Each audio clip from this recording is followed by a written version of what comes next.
The first thing Commander Derek Hayes noticed about the alien flagship wasn't its size, but the fact that it was spinning, not gracefully, not intentionally. The massive warship tumbled through the black like a drunken whale, bleeding atmosphere from a dozen hull breaches, its weapon ports dark and cold. Derek leaned forward in his command chair aboard the Dauntless, squinting at the tactical display, as if getting closer to the screen might make the situation make more sense. "Sir, they're hailing us." His communications officer, Lieutenant Commander Patricia Rivera, looked up from her station with an expression that said she didn't believe what she was hearing. "Audio only." "No, sir. Full video." Derek straightened his uniform jacket. "Put them through." The view screen flickered, and Derek found himself staring at what could only be described as organized chaos. The alien bridge was a mess of sparking consoles and floating debris. Someone had apparently forgotten to mention that gravity plating was critical to ship operations. Three aliens in elaborate military regalia clung to their stations with varying degrees of success. The one in the center, presumably the captain, had all six of his spindly limbs wrapped around what looked like a command pedestal. "Human vessel." The alien's translator chip rendered his voice in clipped, formal English. "This is Supreme Battle Coordinator Thex." He paused, consulting something off-screen. "Apologies. This is Supreme Battle Coordinator Quilnax of the Krethian Imperial Armada. We demand your immediate surrender." Derek blinked. Behind him, he heard someone unsuccessfully stifle a laugh. "You demand our surrender," Derek said slowly. "That is correct." Quilnax's chitinous face plates clacked together in what might have been determination. Another alien floated past him in the background, flailing desperately for a handhold.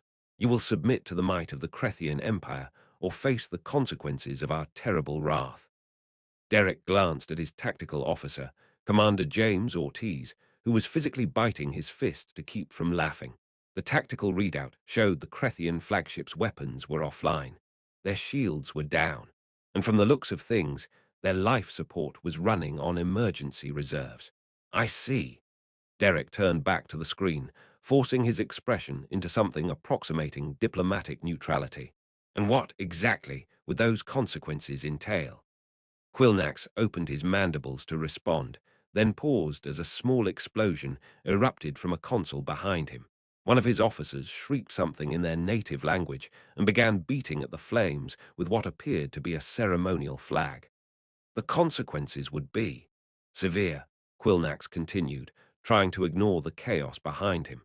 Another alien shot past, still spinning from whatever had sent them careening across the bridge. "We possess weapons of unprecedented destructive capability. Our fleet has conquered 17 star systems. We are the premier military force in this quadrant of the galaxy." "Right." Derek folded his hands in his lap. "Would this be the same fleet that's currently tumbling through space like a load of laundry?" Quilnax's face plates flushed a deep purple. "A temporary technical malfunction. Our engineering teams are addressing the situation as we speak." As if on cue, the artificial gravity aboard the Krethian ship apparently kicked back on. Every floating object, every drifting crew member, every loose piece of equipment came crashing down at once. The view screen shook with the impact. Somewhere in the background, someone screamed. Quilnax himself slammed face first into his command console with a sickening crunch. "Sir," Rivera said quietly, her professional composure cracking. "Are we really being invaded by these people?" Derek held up one finger, watching as Quilnax slowly peeled himself off the console. The Supreme Battle Coordinator's translator chip had apparently been damaged in the fall, because his next words came out in his native language. A series of clicks, whistles, and what sounded like very creative cursing. "Perhaps," Derek said, "we should try this again." "Quilnax, was it?" "I'm Commander Derek Hayes of the United Earth Space Force. Now, I'm going to ask you a very simple question, and I want you to think very carefully before you answer. Did you people actually mean to attack us, or was this whole thing some kind of terrible accident?" The alien's translator crackled back to life. "We meant to demonstrate the overwhelming superiority of Krethian military technology. Your species had the audacity to establish a colony on the fourth planet of this system without requesting permission from the Empire. Such brazen defiance cannot be tolerated. The fourth planet. Derek pulled up the system map. You mean Mars? The planet humanity has been terraforming for the last 80 years. The Crethian Empire has ancient claim to all worlds within. Quilnax consulted another off-screen display. Within 75.3 light-years of our home system. How convenient that this claim extends exactly to here. Derek rubbed his temples. Let me guess. You showed up, saw we'd made the planet habitable, and decided it was yours now. Quilnax's silence was answer enough. Ortiz, Derek said without turning around. What's our weapons status? All systems nominal, sir. We could turn that hulk into scrap metal in about 30 seconds. Derek drummed his fingers on the armrest of his command chair. The Dauntless was a Titan-class cruiser, one of Earth's newest and most advanced warships. They'd been escorting a convoy of supply ships to the Mars colony when the Crethian fleet had dropped out of hyperspace directly in their path. There had been 3 ships initially, the massive flagship and 2 smaller escort vessels. The escorts had opened fire immediately. They'd missed. Badly. One had apparently suffered a catastrophic targeting computer failure and blown itself up trying to lock weapons on the Dauntless. The other had collided with its flagship while attempting an attack run, causing the damage Derek was now witnessing. The Dauntless hadn't fired a single shot. Sir, Rivera spoke up again. We're receiving distress calls from their ship. Multiple hull breaches, life support failing in 17 compartments. They're asking for humanitarian assistance. Derek closed his eyes. Of course they were. Patch me through to Admiral Grant on Mars. He's going to want to hear this. The view screen split. Quilnax's disaster of a bridge, occupying one half, while Admiral Raymond, Grant's considerably more composed face, appeared on the other. Grant took one look at the situation, and his weathered features creased into something between a smile and a grimace. Commander Hayes, please tell me that's not what I think it is. Depends on what you think it is, sir. If you're thinking it's an alien invasion fleet that mostly destroyed itself through sheer incompetence, then yes, that's exactly what it is. Grant's expression suggested he'd been hoping for a different answer, and they're requesting aid. That's affirmative. Multiple casualties, critical systems failing. They'll lose life support entirely within the hour if we don't intervene. Naturally, Grant sighed, because nothing in this job is ever simple. What's your assessment, Commander? Derek glanced at Quilnax, who was attempting to restore some dignity to his bearing despite the smoke, sparks, and general pandemonium surrounding him. Honestly, sir, I don't think they're a threat. I'm not even sure how they made it this far into space.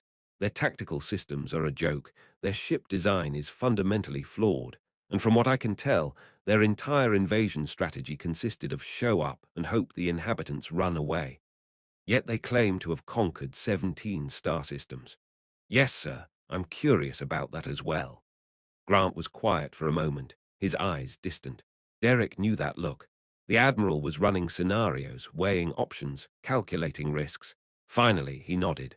Render assistance, but keep your weapons hot and your shields up. I'm dispatching the Marathon and the Valiant to your position as backup.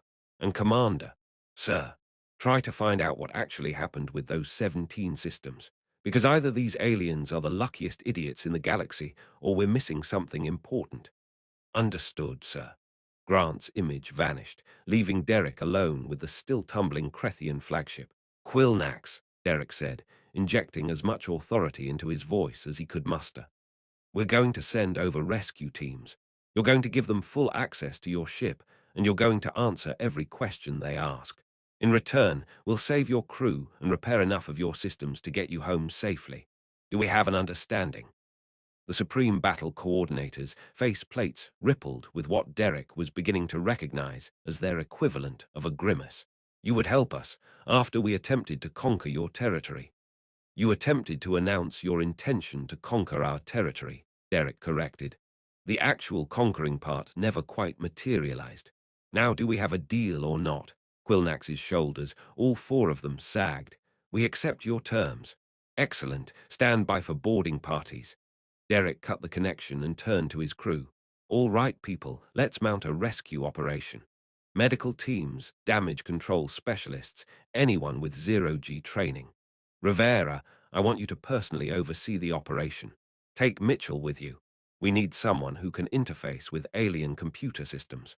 And someone get me a xenolinguist who can work without a translator chip. I want to know exactly what these people are saying when they think we can't understand them. The bridge sprang to life as his crew scrambled to execute his orders. Derek watched them work with a mixture of pride and bemusement. When humanity had first developed faster-than-light travel, everyone had wondered what first contact would look like.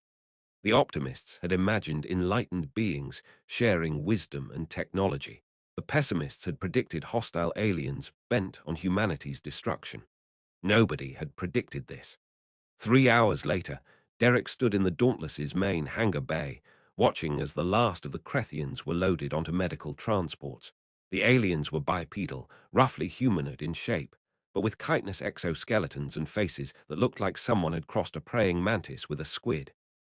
They came in various colors: greens, purples, browns, and their military uniforms were ridiculously ornate, festooned with medals, ribbons, and decorative elements that served no practical purpose.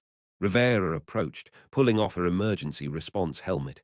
Her dark hair was plastered to her forehead with sweat. "Casualty report?" Derek asked. 37 injured, most not seriously. 5 critical, but Doc Ramirez thinks they'll all pull through. We've stabilized their life support and patched the hull breaches. The ship won't be jumping to hyperspace anytime soon, but it won't explode either. She paused, glancing around to make sure no aliens were in earshot. "Sir, you need to hear what Mitchell found." "Show me."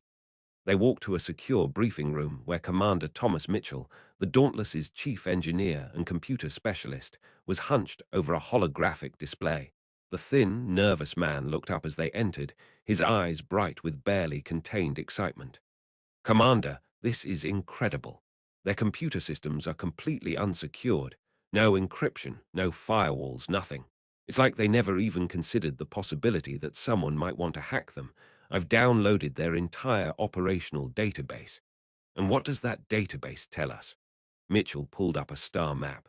17 systems glowed red, marking the Crethian Empire's supposed conquests.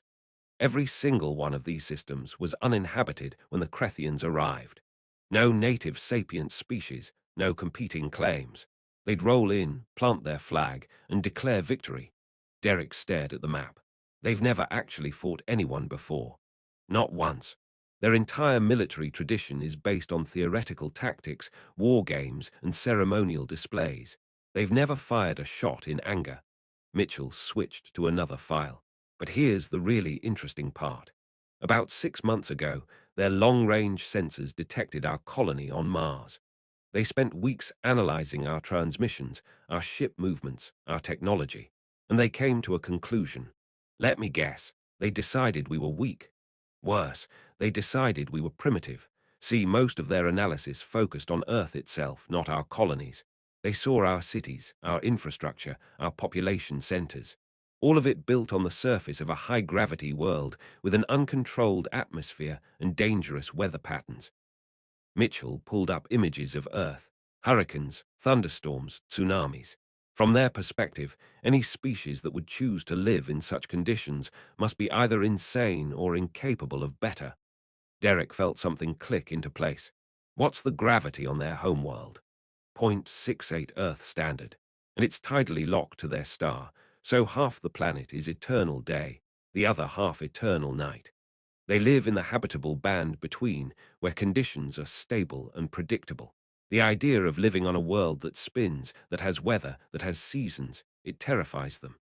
So when they looked at Mars, they saw a barely habitable rock that we were desperately trying to make livable. They assumed we were refugees, fleeing an Earth that had become too dangerous. They thought they could swoop in, claim the improved planet, and we'd be too weak to stop them. Mitchell's expression turned grim. "Sir, they weren't trying to conquer us. They thought they were stealing a lifeboat from primitives." Derek felt a headache building behind his eyes. "Tell me about their flagship. Why is it such a disaster?" "Because it was designed for stable, predictable conditions. Their inertial dampeners are calibrated for gentle acceleration. Their gravity plating can't handle rapid changes. Their structural integrity fields assume they'll never need to take a hit. When that escort ship collided with them, it was like a sledgehammer hitting a house of cards. Mitchell shook his head in wonder. These people have been spacefaring for over a century, but they've never had to deal with actual danger. Everything about their technology assumes a safe, controlled environment, which explains why they fell apart the moment something went wrong. Exactly. And sir, there's more. I found their invasion plan. They were going to offer us a deal. Surrender Mars peacefully, and they'd allow Earth's population to evacuate to 3 marginal colony worlds in their territory. Worlds they'd already surveyed and determined to be worthless. In their minds, they were being generous. Derek rubbed his face.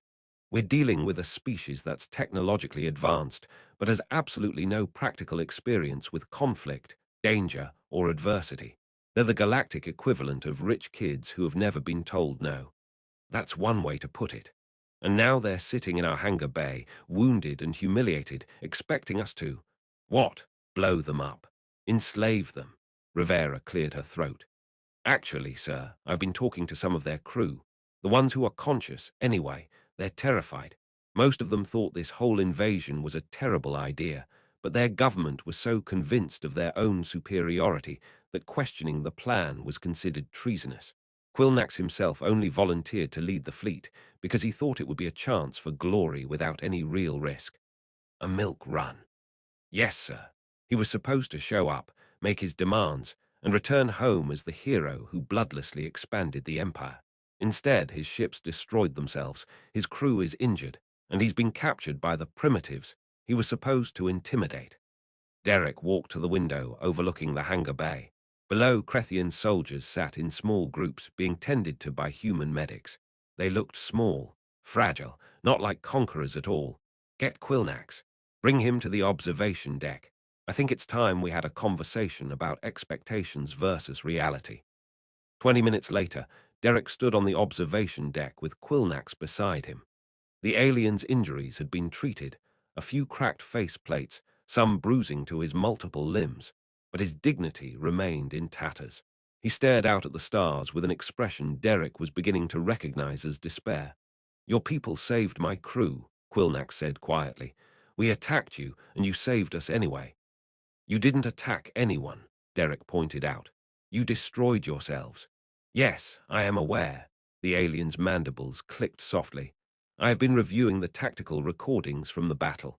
What an absurd word for what happened. My escort ships fired on you. One blew itself up, and our second attempted a ramming maneuver and succeeded only in destroying itself by running into our flagship. We are, as your engineer so eloquently put it in his report, catastrophically incompetent. You read Mitchell's report. Your security protocols are very sophisticated, very difficult to bypass. Quilnax's face plates rippled in what Derek now recognized as their version of a smile. But not, I am sad to say, difficult enough. I had nothing else to do while your doctors repaired my injuries. Derek couldn't help but laugh. You hacked our computer systems while we were patching you up. I am a supreme battle coordinator. Understanding the enemy is my primary function, though I suppose enemy is no longer an accurate term. Quilnax turned to face Derek directly. Your species fascinates me, Commander Hayes. You live on a world that would terrify my people. Your cities withstand forces that would shatter our strongest structures. Your ships are built to take punishment that would annihilate ours. And yet, when faced with helpless opponents, you choose mercy over violence. Most species would do the same. No, Quilnax's voice was firm. Most species would not. In my research, my legitimate research, conducted before this fiasco, I studied 8 different spacefaring civilizations. Do you know what I learned? Every single one of them, when faced with a weaker opponent, chose exploitation. Some were subtle about it, others brutally direct, but the pattern held true. The strong dominate the weak. This is the natural order of things. Maybe where you're from. Perhaps. Quilnax turned back to the window. Tell me, Commander, what will happen to me now, to my crew? Derek had been dreading this question. That's going to be decided by people well above my pay grade, but if you want my opinion, we'll fix your ship enough to limp home, and we'll send you on your way with a strongly worded message for your government. Something along the lines of please don't try this again. That's all. What did you expect? a public execution, enslavement. Those would be the traditional responses in Crethian space. Yes. Derek shook his head. We're not interested in conquest, Quilnax. We're not even particularly interested in revenge. You made a mistake, based on bad information and worse assumptions. We're willing to chalk it up to a learning experience and move on. You are either the most enlightened species in the galaxy or the most naive. Maybe both. But here's the thing, we didn't get to where we are by being cruel. Humanity survived and thrived because we learned to cooperate, to help each other, to find common ground even with people who are different from us. That doesn't mean we're weak. It means we understand that strength without wisdom is just violence waiting to happen. Quilnax was quiet for a long moment.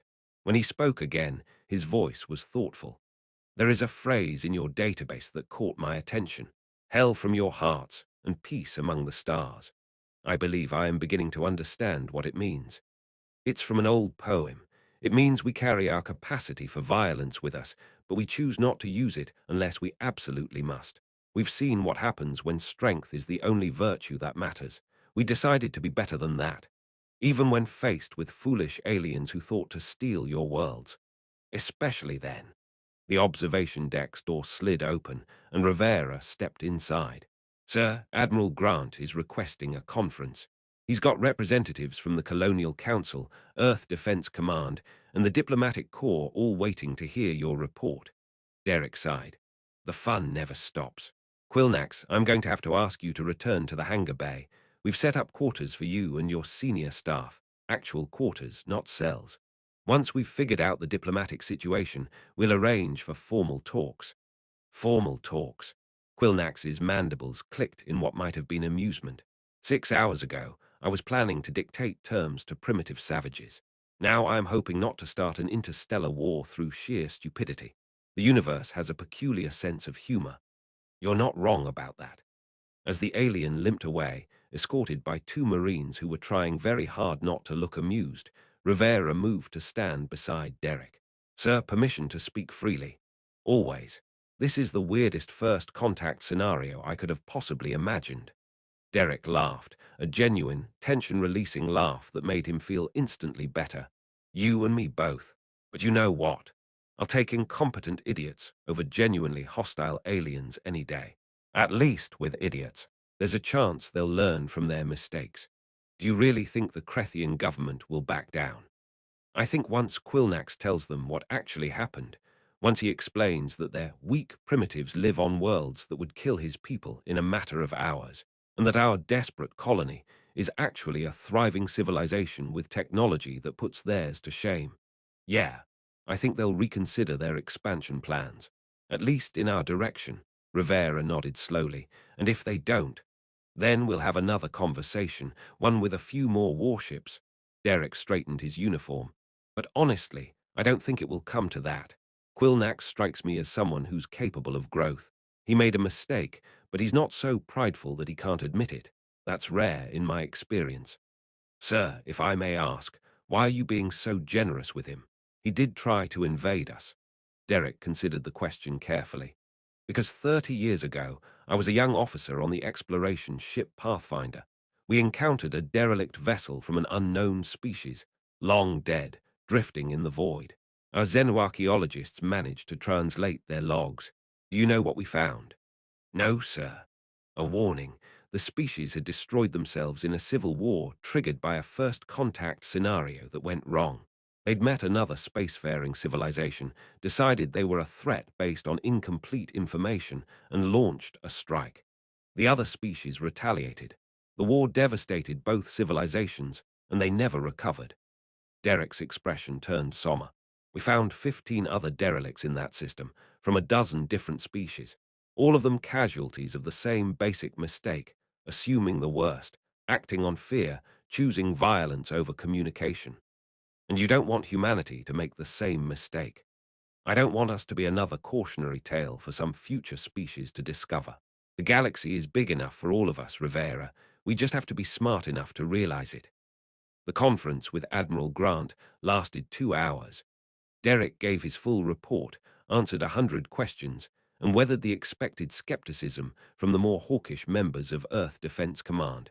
In the end, his recommendations were accepted: render aid, release the Crethians, and establish diplomatic channels to prevent future misunderstandings. The Colonial Council representative, a sharp-eyed woman named Ambassador Tanaka, had one final question. Commander Hayes, based on your interactions with Supreme Battle Coordinator Quilnax, do you believe the Crethian Empire poses a long-term threat to human interests?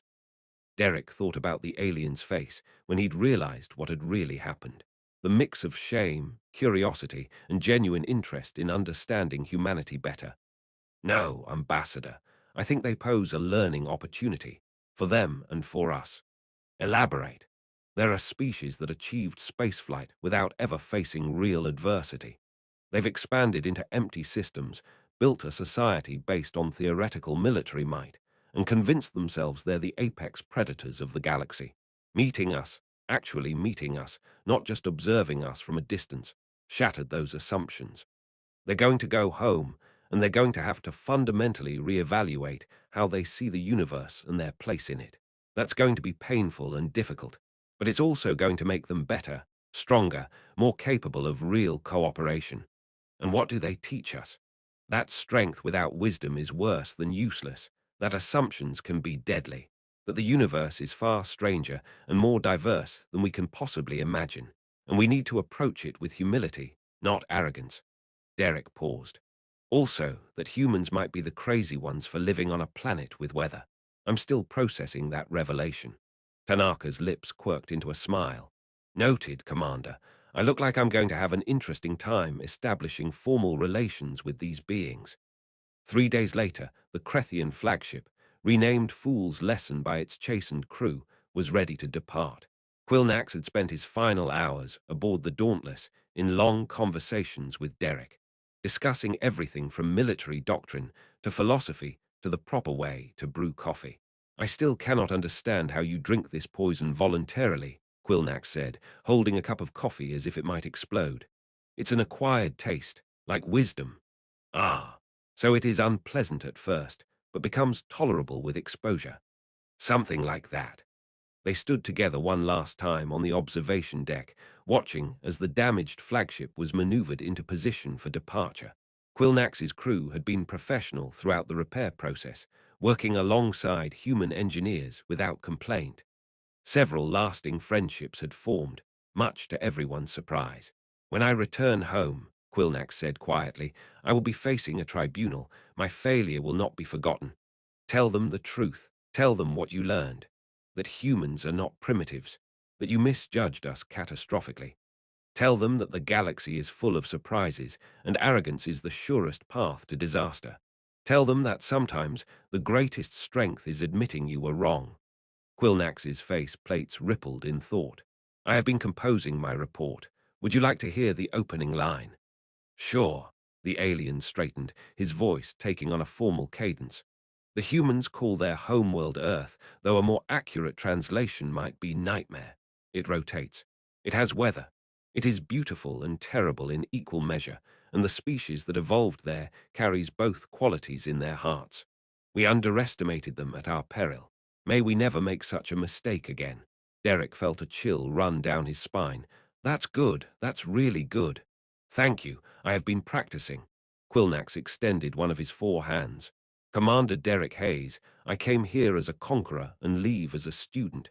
I hope we meet again under better circumstances. Derek shook the offered hand.